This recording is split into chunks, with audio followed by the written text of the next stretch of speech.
everyone, welcome to the Vegan Stew. It's our weekly show where the Stew crew discusses topics and current events and just pretty much what's gone on in the past week or two that I guess triggers us. And you get to watch us talk about it. So let's say thank you to Superior Electrolytes for sponsoring our lives this month. And if you'd like to win prizes, as you know, you can go to virtualvegwrestlive.com, hit the contest tab or any of our websites, and you can win a prize pack from Hodo Foods, Bernie Wild's Adventure Sauce, Total Body Lab, Kathy Hester, Cinnaholic, BB Kids, Veg Key, Dojo Fresh, Bitchin' Sauce, Fabulous, Terraseed, and Trupo Treats. So lots of prizes that you can win. And once again, if you have any questions or comments, you can be part of the show and you can put them in a little box. And we love when you participate. And if you're on YouTube or go to YouTube, whatever you're going to do, like and hit the notification bell for when we go live for Virtual Veg Fest and for the Vegan Stew. Let's get this party started. Our topic this week is when do you post? When do you not post? And we're all guilty and we're all, hopefully everyone on the Stew crew has made a conscious decision not to post something, but we'll see. We'll find out. Let's see. We've got Kelly from the Vegan Enabler, Climate Healers. We've got a almost asleep Ellen Jaffe Jones, the veg coach. We've got Sovereign, who wasn't with us last week, so welcome back, Sovereign, Morella Morning. And Miss Marla Rose is not showing her face tonight from veganstreet.com.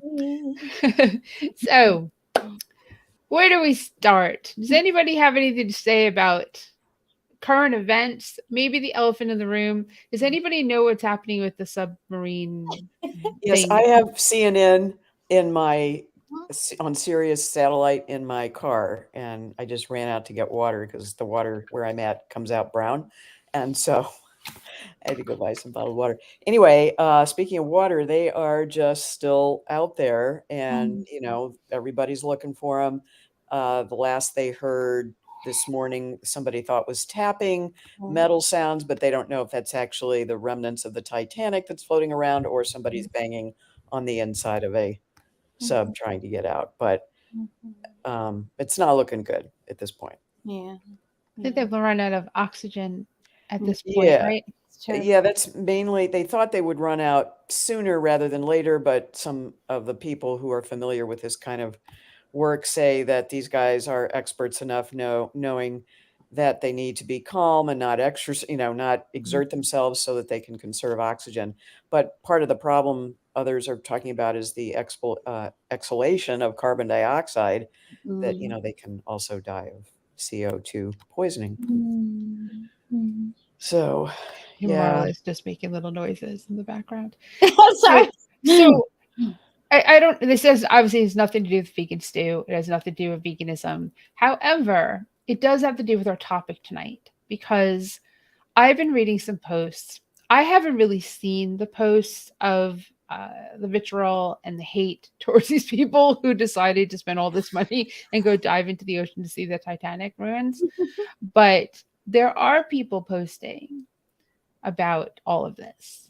One of them is on our Stew crew. So it has no, I feel badly that they're doing this. I do have thoughts of who's paying the bill. I do have thoughts of if they were people of color that just decided to do this, would they do this whole search for them? I do wonder if it wasn't rich people, if they would be searching, because we see the disparity when there's a beautiful white girl who's disappeared and the search is, national, international wide. And at the same time, a black girl is missing and no one's searching for them nationwide or anyhow or anyway. So intersectionalism does play a role in our show. Right. And this is, I don't really know if it was something we'd really delve into too much. However, those are really valid questions. Well, I think the sort of vegan slant on this story, if there is one, is that these guys were using their money to go exploring basically the graveyard of a really tragic event in history, as opposed to using this device to see what forms of life are on the bottom of the ocean, and how can we Right. best support them other than throwing plastic at them? Yeah. Yeah, I mean, if there's any theme of the last few weeks, it's like the oceans are kicking our asses and really trying, I guess my thoughts are, it's easy. Hi, Dana. It's easy to, take a criticism of this attention and think of it as being callous or heartless. Even for people I dislike, I don't want them to suffer, certainly not, in the kind of way that is possible and likely here. But at the same time, you can't help but put it in the broader, bigger perspective of, how many people are hungry, how many people lack adequate shelter. These, there are people of color who are on that horrible contraption. These are, but I think that the wealth is the dividing line here more than anything. It I am sick of millionaires and billionaires with their toys and who cares about like that you have something fun to do, like go look at the wreckage of a ship. Like it is such a simple little idea, but like, right, what about helping society? What about helping people, So what about helping the so I guess it just, in a way, it kind of actually draws together to what sort of was my breaking point today with being on social media. And this was partially myself, my own undoing with it is, do you guys know of the satiric site about eating dog meat? I think it's like Elwood Yeah, Dog. Elwood Dog Market. Yep. Right. So the idea is, for our culture that so reveres dogs, they're presenting it as, hey, why not this meat? It's humanely raised, so they're trying to open eyes to this giant blind spot. Anyway, one of the women local to me was sharing the link to the Elwoods thing and talking about how she saw them at a local festival. And she happens to be a huge dog rescuer in our area. So she, and the animal rescuers tend to connect a lot because they help each other. So she has a lot of other dog rescuers who are her Facebook friends. And so a lot of people look at it because it is actually well done satire. Like people look at it and they're like, what the hell? They're promoting dog meat? That's disgusting and horrible. So she was trying to say, because she also happens to be vegan, well, like, what is the difference? What is the difference? What is the difference? And so there were, a couple of people who are huge pit bull protectors and adopters and advocates. And, I happened to get into it with a couple of them, and just their massive blind spots on it, and trying to be kind and trying to be patient. And it was just, it's too much work for one conversation, but I tried, So in some ways, I think that there is a parallel with this story about the people at the bottom of the ocean, since that we can't see the forest for the trees. We're hyper focused on these little, what happens to be small in comparison to the big problem. That's true. So Stacy was saying that the money, first thing was money the individuals paid to be on the ship actually helped to fund the kind of research you're describing, Marla. And then wrote, it wasn't my first perspective, and I also want to eat the rich, which is awesome. But I'm trying to see it from that point of view. Now, I think we need a little bit more details from Stacy. What you mean by they're helping to fund, going down into the ocean and seeing what's going on there, as opposed to going to see a wreck that happened many, many moons ago. How am I the only person who didn't realize that the Titanic was down over there? I feel foolish knowing that I grew up close to it. Didn't you point watch is the that movie? a lot of corporations have these various things that they point to and to say, look what we're doing. But ultimately, it's a fraction of their earnings. Right. There are Very ways true. to donate that money that's not boys with their toys. Anyway, that's it. No, that's true. And Stacey said they're going to find the citation, so we'll be able to hear more about what they were doing. And no matter what, it's sad. I mean, I always think about what could be going on in someone's mind Right. as they're going through something tragic. I have a friend who died by being hit by a subway car. And he was actually really big in the vegan community in New York. And it's Doug was his name. And he was waiting for the subway and he fell asleep standing up and fell forward in front of a subway car. And I can't get that out of my head as to what I hope he felt nothing. But he fell asleep and died at a very young age. So, hi Stephen, thanks for watching. And so I think about that type of thing. That might be why I'm empathetic. I'm an empath. And maybe why I think about these people who are at the bottom of the ocean. Steve and I talked about it yesterday, and I said, what could have gone wrong? Because shouldn't it have had floated to the top?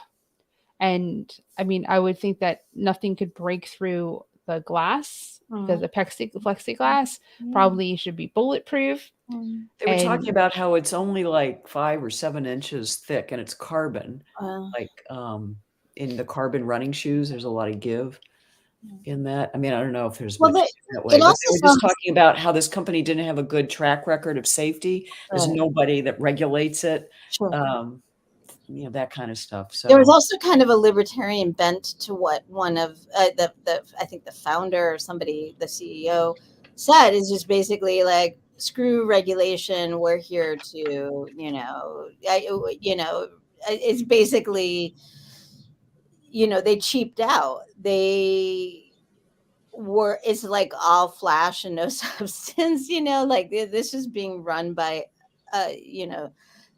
various people report different numbers, but like a $30 to $40 video game controller. So, and there were people who tried to kind of sound the alarm saying this thing isn't really safe. It needs more testing.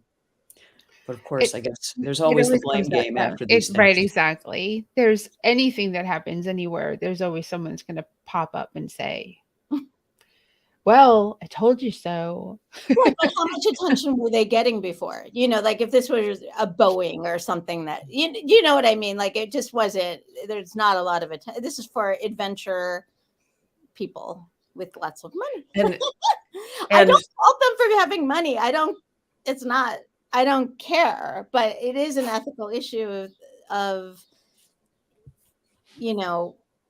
I don't know. I posted today about like hundreds of Pakistani people who drowned, trying to get to safety in Europe. And it's just like, no, just like the virtual crickets chirping, and I understand we like to fixate on the small rather than, the micro rather than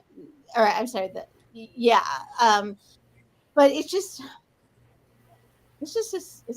very sad. Like, what all that money, there's like 4 or 5 people who paid to be there other than the crew. $250,000 a person, I mean, what that could do. And then the money that's being spent by all these international organizations to go try and find them. And if they do find them, the idea of trying to get them up is just really kind of out there in terms of will it work, and it's expensive. Stephen, I have to say that is such an interest. Like, I'm now making this other connection. There was a woman who was interviewed. I believe she was climbing Mount Everest, but it may have been another very, very tall mountain, who has a prosthetic leg. And she stopped within, I don't know, 400 or 500 feet from the top because she couldn't keep her team safe due to the amount of other people who were in front of her. So and I don't know how any of that works, but the point is, rather than going for the personal glory, she knew that she would be putting people at risk, even though she climbed all these, but like, to me, that is so much more telling of a person's character than, I got to see the Titanic, Well, let's see. Well, they did put in the first page of their contract 3 different places that they had the potential to die. So, I think the risk factor, which is what often appeals to the male ego, dare I say that, is what is and the similarity is very, very interesting. Yeah. Well, let's see. Stacy says, I can't look forward and listen to the chat. These people did go down as tourists, so the Titanic's stupid, and a lot of tax money is being spent to find them, also stupid. But I'm saying when people pay for quote unquote adventures like this or going into space, it does help to advance what we know about the deep ocean or space or whatever they are visiting. Unlike Marla, I do fault them for having money. Laughing aloud, capitalism equal ew. Stacy, Well, I think we all like you. my point is, fund actual researchers, fund academics who are going to bring to it knowledge and skill and bring it to students. I'm not like, Stacy is one of my favorite people. I adopted my Ruby May from her, so I just like, the whole thing is so upsetting to me. Stacy is someone who works day and night to help society, to help the animals, is such an unheralded hero. And yet there's this story that this is so annoying to me. I can't stop. Well, if they spent the money replacing the coral reefs that we're destroying with global warming, that might have been a good expense. There's just so many things we could have done with that money in the oceans. Right. I think, Stacy, one of the things we could talk, our perspective would be, let's have a conversation about what our values are. Maybe this will be the breaking point for a lot of people who are, impressed by this kind of thing. You know what I mean? As we're defunding colleges in like Florida, Yep. So yeah. Ali says, who makes the best vegan cheesecakes, just so you know, it's called AJ Cheesecakes. So and they ship. So when people have made their minds up about how they want to spend their money, there are honestly nothing anyone can do to change it. Sad thing is they put a price on something so priceless. Now it's hard because Stacy, I think you and I kind of align in seeing the other side and trying to see the other side, trying to understand. I can't fault somebody for having money to go do something that I can't do. Actually, that I don't want to do. Like, this is not something I'd want to do. However, if it was something I did want to do, I can't fault them for being able to. I don't think that anyone's. Well, maybe we are, but like the point is, for me, the bigger point is the loss of resources, the undertow that this is going, how much better the money for this rescue mission could be spent. Go ahead and spend your money. I kind of don't care, but I do care about what we fixate on as a society. I don't know how much we can affect that, but I do feel like it is an important conversation. It is.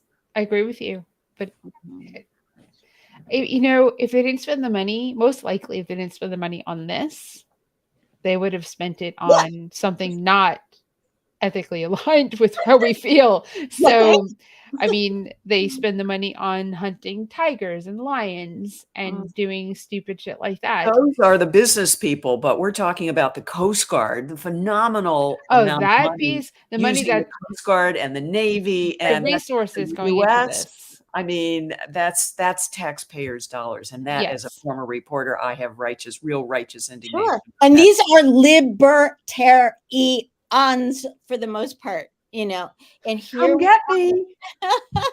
here we are using, government assistance to get them out of the jam that they got themselves into, so I know, but if we didn't do anything, we have to, we can't just let people. I mean, they are of odds course. are at this point not going to live, but I think there's also probably a curiosity as to where are they, and I can mean, they they find could it? have been abducted by the aliens. I'm just saying. Well, it's the ghost of the Titanic people. Wouldn't it be funny if they were found somewhere like in Lake Michigan, just kind of floating around? Well, that's I'm part. So the cynical part of me thinks these people have like tons of money. How nice it would be to just disappear, not pay taxes on that money anymore, and that they didn't come back because they just kind of went on their way to wherever they went on their way to. I think there's a simpler explanation. I know, but I'm sure those theories will abound, They and are stay bored tuned. rich people with their toys. money is fake. We have enough food and housing and everything else for every human in the world to live comfortably. Humans just suck. Yes, we do. Well, again, the Stew Crew starts out real positive. So here we go. But it kind of does lend into our topic tonight because Marley, you came up with this topic many moons ago. When do we post? When do you not post? Is social media one of the benefits of social media is that you can type something, read it, and then decide to hit enter. In talking with people, you blurt things out, and once the words are out there, you can't take them back. And then you have to figure out how much you have to apologize for whatever it is or stupid thing that you said. It's harder to edit live conversations, but you can edit what you type on social media. You can choose not to post it. You can choose not to send that direct message. You can choose not to write that review, or you can choose to do all those things because sometimes you really do need to do that. Where's that line? Where's the line of to do it and to not do it? Because and what words you write and what words you shouldn't write. And it's different for every scenario. I love the idea that you can delete a text that you sent now. You can, but it might have been read. Yeah. So that's true. You can, however, and sometimes I can see the notification on my phone that someone sent something on Messenger, and then they unsend it. But I already read. I read what they sent if I'm fast enough. And being someone who's addicted to my phone, I can be, but I try not to send things unless I've read them. Yeah. But I'm 100% guilty. Numerous people blocked me over COVID years and Trump years, so I didn't hold back sometimes. And like my own brother blocked me, Trumpster. So I mean. So I feel like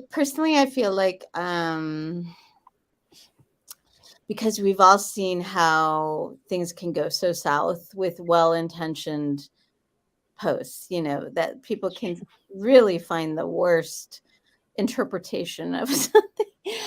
I do feel like it is important to speak up about those who are harmful, whether they're sexist to women and you have receipts, or they're saying anti-trans things or whatever it is, if they're repeating disinformation about COVID. I do feel like it is a delicate thing, in that you don't want to just do it mindlessly. but I do feel like it is incumbent on us to expose people who are already being public with their views to a larger audience, so people are not under misinterpretations of that person and that person's character. Like, I can't tell you how many people I found out belatedly were, are posting, violently anti-transgender things. And so I just, I feel I want to know. Not everyone wants to know. And to me, like, I feel like, without saying too much about it, I feel like I grew up in a dysfunctional family. Well, we all did, right? But like, I feel like I grew up in a house where we had to put on a facade that everything was okay, and that there's nothing going on here. We're your typical American family and all is well. And I feel like to a large extent, there are voices within the vegan community who are like, this isn't helping the animals, and what are people going to think? And to me, like, a lot of times it really mirrors that same kind of, sweep it under the rug and let's just, present our best face, rather than let's shake that rug out, expose the ones who are harmful. Because what happens otherwise is people join the vegan world and then they find out there are racists and there are bigots and there are, are anti-trans activists. There are, White supremacists. assholes. Yeah. Yes. In that, if you've lived at least a hot minute, that's just people. Yeah. But I think people are surprised by it because they think vegans are peaceful and at a higher ethical level. And I think often are, but that doesn't mean that we're above reproach, including myself. So Stacy says, I think one of the worst issues I see in vegan conversations Yes. is vegans arguing with other vegans about very small things. It really detracts from the bigger picture for me. Oh, you eat honey? You're the worst vegan on the planet. That's not the biggest conversation to have. Sugar sources and stuff like that. It's hard. It's when I talk to vendors about what they're going to have in their booths, my problem attendees aren't the regular attendees, it's the vegan attendees. They're the ones that go up to vendors and say, why are you here? Which is really dicky. Right. And Marla, this, you did festivals. People actually, because it's not the everyday people, it's not the people who wander in, it's not the people who are attending because they want to go to a festival. It's the hardcore vegans. The gatekeepers. Right, the gatekeepers who just say things like that. And then the vendors look at me, some of them just never came back because they said, why would you ever feel comfortable where someone would say those words to you? And that's just because this vendor that it happened to was selling jewelry. Right. So it was just, I want to know because I'll go say something. Because I'm going to ask you to leave because you're not welcome. If you're not welcoming, you're not welcome. Right. You are literally the ambassador in the face of this event. And like, you can't be responsible for every individual in their behavior, but you can clarify with your vendors. You are welcome here. You are welcome to send them to me if they have issues with you being here. You have my full permission to tell them to F off or whatever. But I do feel like there was, with Veganmania, we had 10 of them. I think it was a small but very vocal percentage of people who would have been absolutely thrilled if our event had like 5 vendors and drew like 20 people rather than 100 five vegan vendors, right? And they're all vegan, ethically vegan, and they're personally vegan. The products are vegan, which would be, and now it probably be you could get up to 10 to 20 vendors.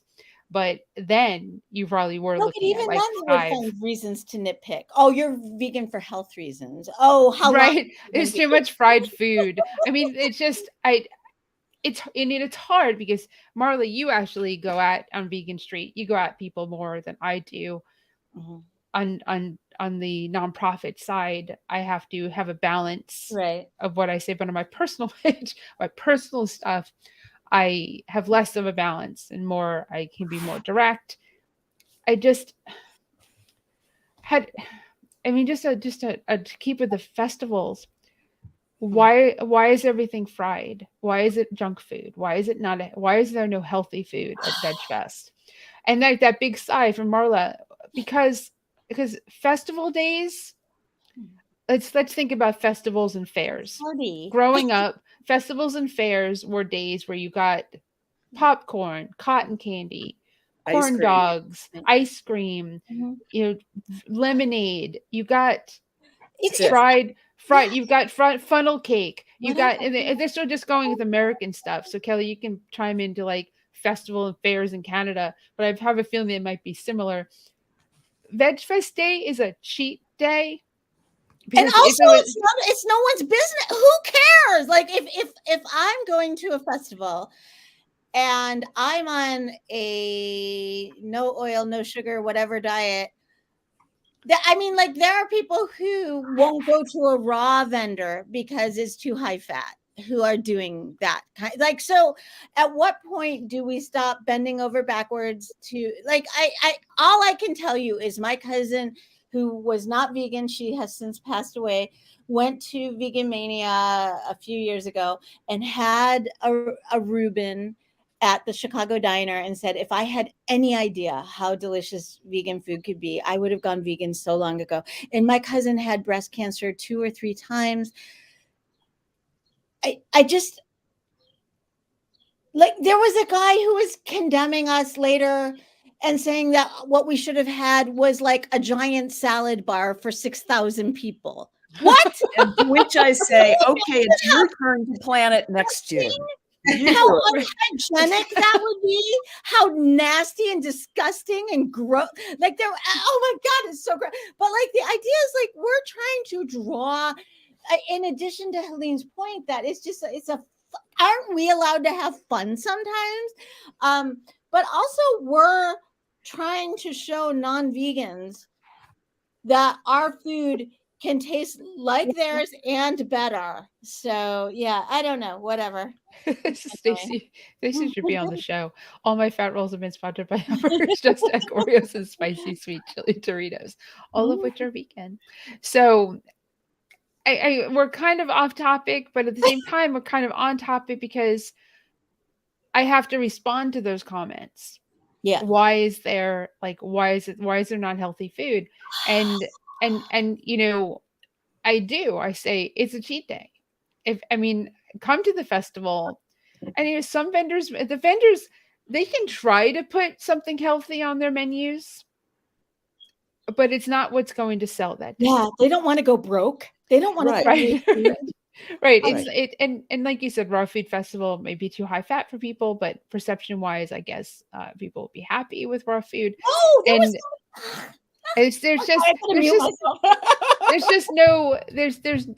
it's not a balanced day.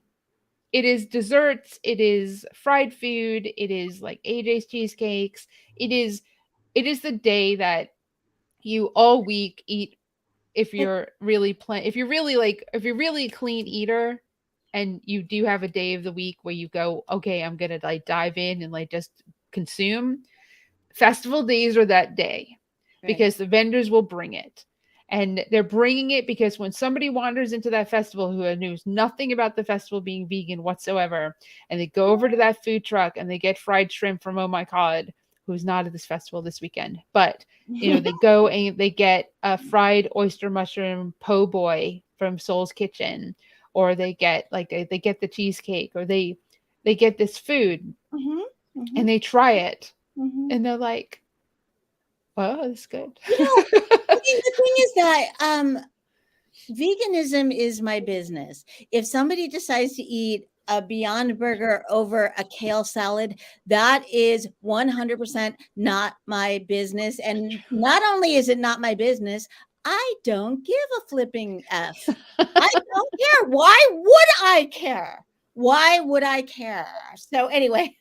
No, Dana said just like at non-vegan carnivals and the like, you go to Veg Fest to splurge. And that was my point. Is like when you went to the fairs or like when you were younger, if you went to the circus, it's the food there was not salad. The food there was pretzels were probably the healthiest food you could get at any type of event. Aside of popcorn, but popcorn is, full of fat anyway, it may not be vegan. But Ali has a great question. Yeah. And I hope my question is not offensive to anyone, but I want to know in this day and age, is there any legitimacy to being an ethical vegan? I'm not What sure a great question. So of course there is a legitimacy to being an ethical vegan. It's the best reason to be vegan. It is. It's Right. the undergirding of everything, like, because every other week we're going to hear that, eggs are good for you. Oh, no, they're not. Or shrimp is good for you. Oh, no, it's not. So like soy causes cancer. The foundation, it's the foundation. So like not everyone comes in through the door of ethical veganism, and that's perfectly fine and they're welcome, I think what Ali may be going towards is that because she produces a vegan cheesecake, and she's not 100% vegan company, because she personally is not vegan, but she created a product that is unbelievable and sells out at all the events, is maybe a lot of those people who come to purchase that are vegan for health reasons. And maybe they kind of go, well, every so often I have such and such, or I don't worry about if there's egg in something.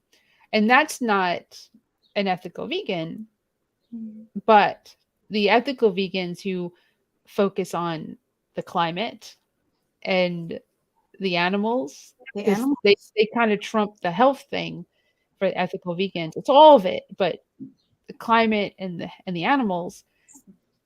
If we didn't have ethical vegans, I think we'd have a lot more animals slaughtered. And I guess, can we rush or increase the climate getting destroyed more than we already are? Yeah. I mean, like I personally can say, I probably would not have gone vegan in 1995 for any reasons other than for the animals, and it has sustained me through this, like I think a lot of times we connect the dots to many other advantages of going vegan and benefits for the world, for one another. But that's the basis. And so I think it's legitimate. I guess I don't know what the word legitimate means in that context. Yeah, for me, the vegan is only like at the end of it, like, you can care about the environment and care about your health, but vegan to me is a moral, ethical stance about not wanting to cause unnecessary harm to animals. But, there's no other vegan to me other than an ethical vegan. And that is because you're doing something, you're doing something like bigger than yourself, for someone, other than yourself, which is, more than what most people in this world is doing. Most people just think about themselves, self-indulgent, whatever the hell I want, I'm gonna get it because I deserve it, me, right? So that's my ethical Well, Stacey had a good point. I don't care why someone is vegan, neither do the animals. It all counts. That's why I describe myself as an ethical vegan. I mean, your ethics are what you typically live by, right? And your values kind of creep into how you live your life, how you treat other people, how you treat the planet and other humans and animals. And that's where those ethics come in. And that's why I say, when someone says, oh, you're vegan, I say I'm an ethical vegan, because it's as important to me as being Jewish, as my religion, as my culture, as if I kept kosher, which you pretty much do when you have a vegan household. But if I kept kosher, would somebody say, is there a difference between, being there is a difference between being a religious Jew and not being a religious Jew, but there's a difference in vegans as well. some are ethical vegans and some are not. Some vegans eat vegan and wear and buy leather, Mhm. but do we go onto social media and call them out? Right. I mean, My to ethics me, include not judging humans. it's about harm.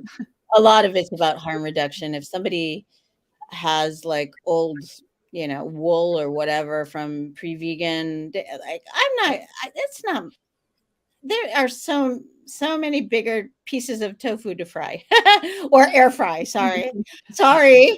Whatever. Well, you could fry it, or you could air fry it, or you could stir fry it, or you It doesn't can matter. you can roast it, you could bake it, you can do a whole bunch drink of it. things. You can But to drink me, it, like, that exactly. is getting into the You might weeds. even be able to smoke it. When people start getting into the nitty gritty about somebody else's veganism, to me, that's losing sight of the big picture. But do you comment? It's like Veg Fest. But why do we have them? It's to expose people who have Right. never tasted vegan food or thought that it would be interesting, and then they stick their toe in the water and it's like, oh, I could I have had can't tell you how many delighted people would walk in there, and like, especially when we first started, 2009, and people just didn't see cupcakes the way that these people could create them, and sandwiches the way that they could. And just like the amount of joy that people felt, not like vegans getting able to eat these foods, and where veganism is the default, and like people called it vegan Christmas, but it was 100% welcoming to everyone as long as you were respectful of our space. But one of the things that this kind of reminds me of, I had a conversation a number of years ago with Terry, I can't think of his last name off the top of my head, but he's a Chicago physician, Dr. Terry Mason. Terry Mason, sounds like Perry Mason. Anyway, he was working really hard. He's African American, and he was working very hard to get healthier options for patients at the various hospitals, and more vegetables and fruits and whole grains. And it was, he did finally find ways within the kitchens to present better options for cardiac patients. But the point is, they wouldn't eat it. So much food would get wasted because they didn't have exposure to it, and probably the people in the kitchens didn't know how to prepare it. This was before there was a much more proliferation of vegan foods and stuff. But the point is, at a festival, I'm not going to, expect that people are going to go wild for a broccoli sprout booth. Maybe they will, and if they do, that's great. But I'm not going to be in a food court and expecting that everyone's going to. Do people at bacon festivals, of which Chicago has at least 2, I think, do people who go there say, there's nothing healthy here? The people go there to be gluttonous, or not even gluttonous, because I don't judge, I don't care. But I feel like vegans always hold ourselves to these ridiculous standards, as though our food, whether it's quote unquote healthy, and that's a whole different conversation, because there is no final word on what is healthy and what's not. Sorry, it is a range. But Marla, there's no halo. But do you comment on social media when these posts are posted? What do you mean? What comment? Well, the whole point of the show is: do you post? Do you not post? Do you comment? Do you not comment? Do you comment when you see these posts publicly? I do. Big 5Ks, it drives me nuts, and I can't help myself. Well, we do need to. We don't want to be that overbearing vegan person. No, but somebody has to speak up. Yeah, I You agree. can't just let this be the norm, because then the bacon 5Ks will continue and people will continue to think bacon is great and make fun of vegans who, I'm sorry, you touched a nerve when you said bacon. Yeah. And there's so much animosity and hatred towards those of us who do try and speak up, just, stating the facts. Yeah. I don't know, I get so frustrated.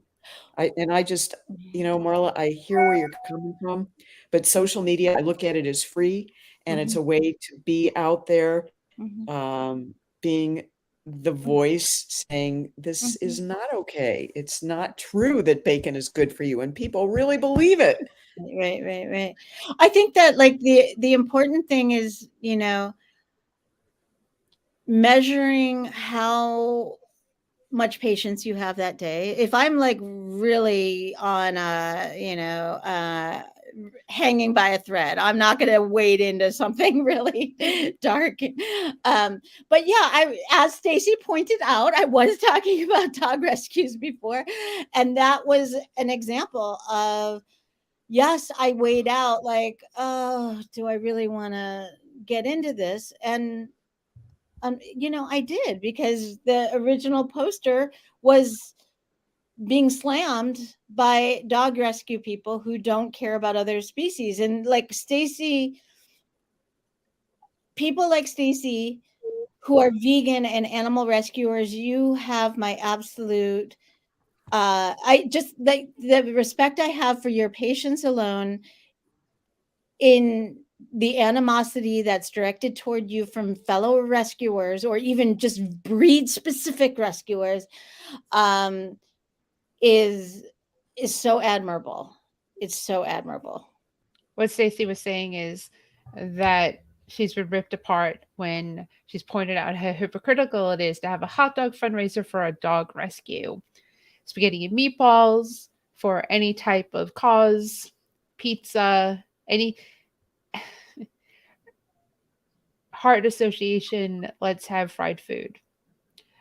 Strokes and diabetes, let's have food that would kill people who have strokes and diabetes. I get that you have to raise money, but you have to educate the public about things. Yeah, Well, that's a hard one. So a whole roast pig or a cat sanctuary.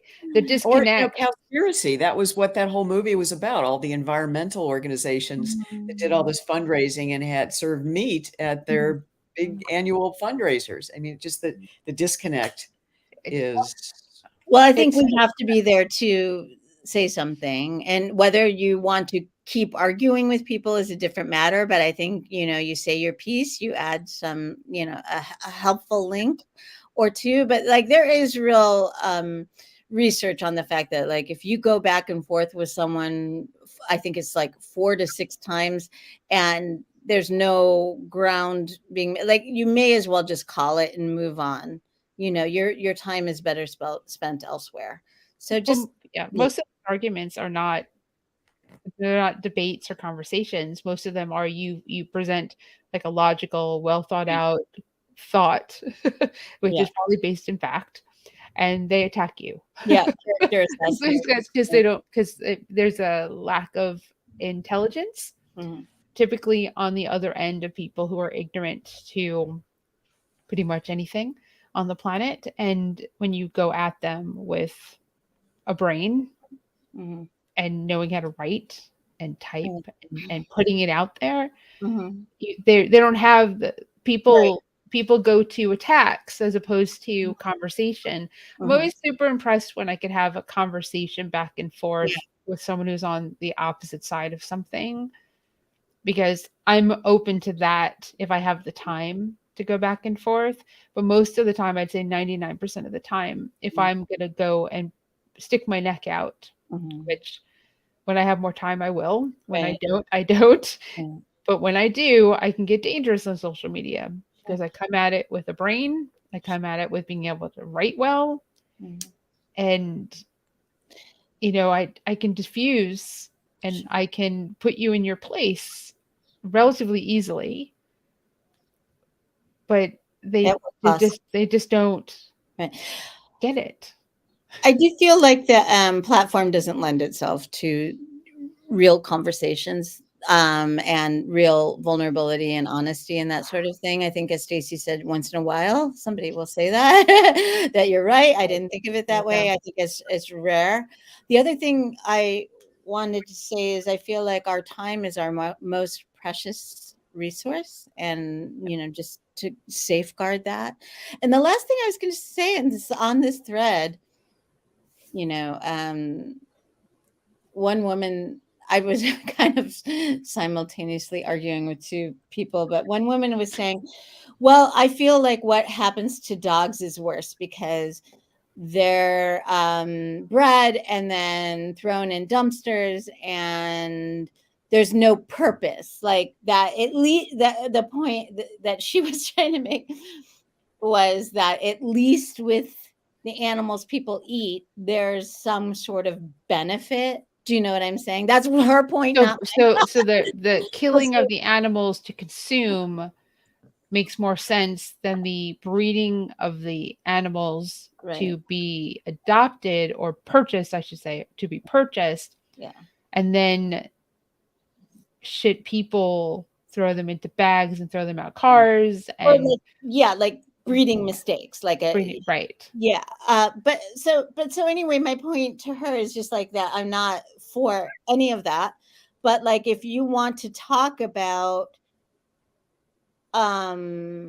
animals not fulfilling that notion of usefulness, let's just talk about male baby chicks, and so like so I just like they're incinerated or stomped or whatever it is, suffocated, as soon as their sex is determined, as shortly after being hatched. Like maybe something happens to some of those bodies, maybe some are turned into fertilizer, but for the most part, it's just they were born and they were killed immediately. So. And then she came back with, well, what about? It's so stupid. What about McNuggets? Aren't they used? Don't they become? And I said, okay, so there's like broiler chickens, and then there's like egg laying hen and egg laying chicks, and so and I said I was specifically in this case talking about that.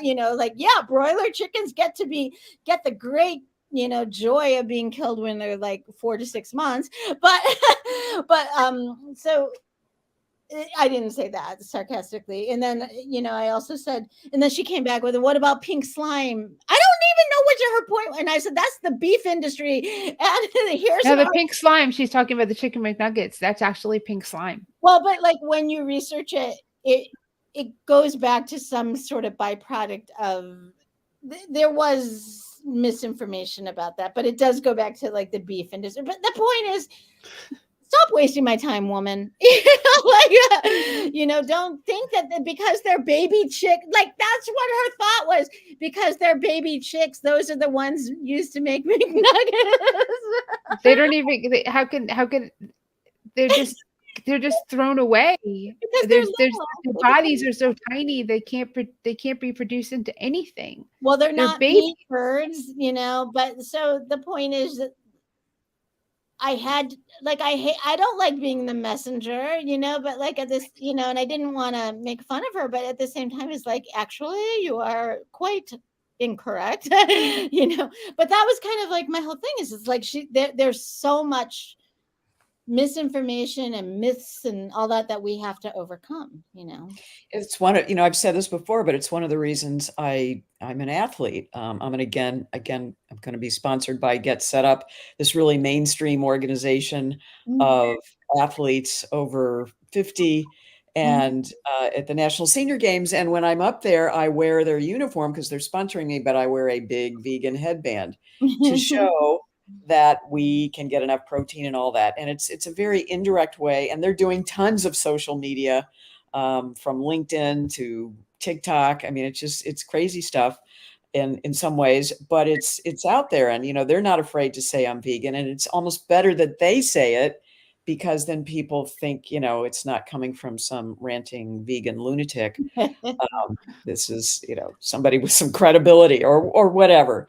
And There are just different ways on social media to get that message out there. And, I hear a lot, oh, you're such an inspiration, whether that may or may not be true, but it is just a way of showing that through social media that you can do this and without having to argue. I mean, they can't argue with me if I've placed in a race, what are you going to say about that? Right. Bacon? And sometimes they do. Yeah, they probably will. One, Well, go ahead, Kelly.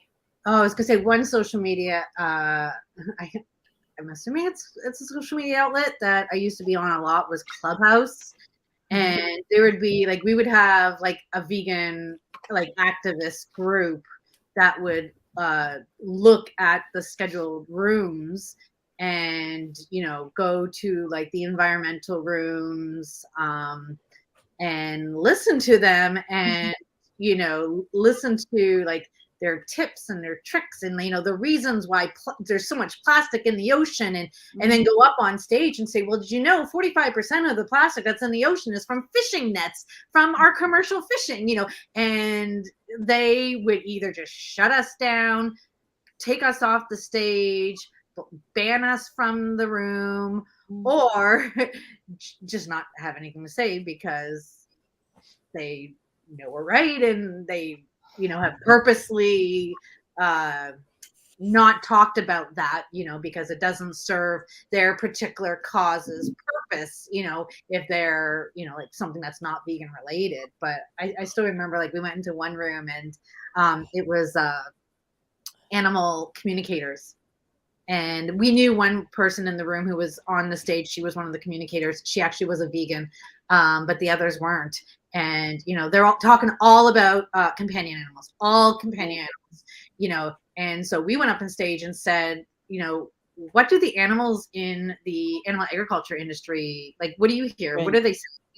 And they were just like, oh, yeah, like they're sacrificed for us. And we were like, no, I'm sorry. That's bullshit. They didn't sacrifice their lives for us. We brought them into existence to kill them, to eat them. Right. And we can't just make it seem like, oh, they're gone and everything's like, they forgive us for everything. Like, no, yes, right. But like, there's, they just don't have anything to say. They know we're right every time. It's the room that we really struggled with, and we didn't necessarily speak up. There was one activists who would go on stage and speak up because they would kick us out quickly was the farmers' rooms. And the only reason why we didn't say anything is because it was so like, they knew their stuff. They were all farmers, right? And so we went there to get information and craft responses. Like it was sort of like a long-term strategy of gathering the information, understanding, their talk, their language, their lives, so we can craft. Absolutely. So sometimes there is benefit to staying quiet if you have like a long-term strategy to eventually speaking up. I'm really good at staying quiet. Just kidding. I was going to be like, no. You, Elaine. How long are you going to stay off Facebook, Marla? Not tomorrow. My It's here now. What's Right. You're here now. It took about 2 hours. That's okay. I mean, I get that sometimes you do. Sometimes there are days where the news and the people really drag you down and you find yourself out of control, keyboard warrior almost. With going at it. And let me see. What happened here? Lena says, I've been vegan since 2014. I've been vegetarian since 2014. Just became vegan last week. Well, hey, Lena, thanks for doing that. That's awesome. And thanks for being part of the show today. So it's a good show to pick up. We talk about a lot of things, but I already know what I was going to say. Sometimes there are very difficult days. One, personally, you could be having a difficult day, and that lends into how you react and words that you choose. If you're in a bad mood, you're probably going to be more in your face. But then it just takes you know how a smile or a kind word can change somebody's day? Yeah. Well, a mean, Yeah. idiotic person or people can turn your day the opposite way and Mm. really have an impact, because Yeah. especially when it goes to the core of who you are or what you do. Mm-hmm. And now you have to figure out, do I need to address this? Right. And if I do, how do I address it? And and and and then see if it's going to come back.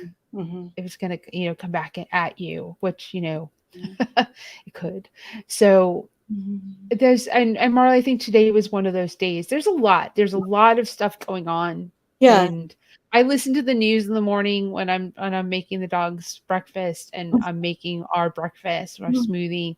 And a lot of my posts lately, outside of Wordle, because most of what's on my line now is Wordle, but in between those Wordles are some posts that,